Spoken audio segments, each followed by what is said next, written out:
So if the past is one of the devil's greatest strongholds, certainly particular sins, especially addictive sins, and that type of a thing, it feeds into that idea of strongholds. That's one of the mightiest strongholds that the enemy has against us, is particular sins that we are caught into.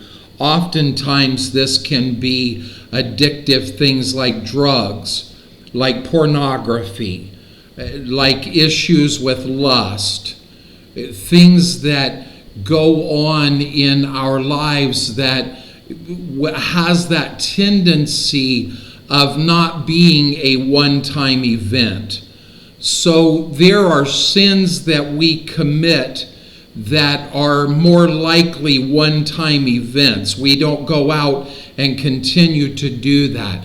The strongholds do not fit into that category usually. Usually the strongholds become particular sins that are repetitive in our lives. So if you struggle with pornography, most likely you have not just looked at pornography once. If you have been addicted, struggle to some kind of drug, whether that be alcohol or heroin or methamphetamine or whatever, fentanyl, whatever the drug may be, you probably did not just do it once.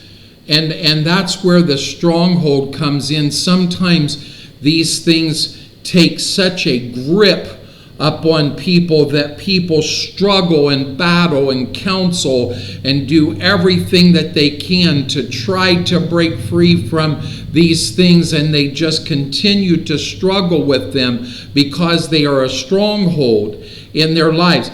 And that's where we have to take this attitude. It's through God. Okay? It is through God. You don't have the strength to overcome those things on your own.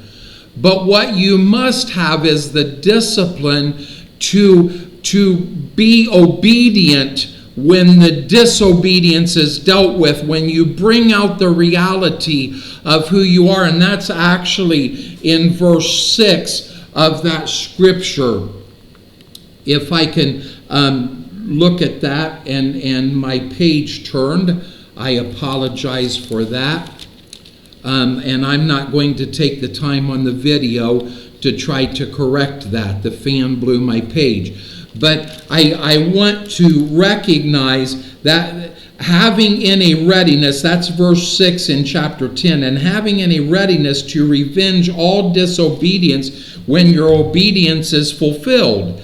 And so you come into the place of obedience. That is how you bring down the stronghold. You have this attitude that you are going to revenge this disobedience. You're going to change it. You're going to turn from it because you don't want to continue in the middle of that sin. And it is that determination by the grace of God and through your faith in Him that you can reach the point of victory over your strongholds. Because remember, just quickly, your weapons are not carnal. They are not in the flesh. They are in the Spirit.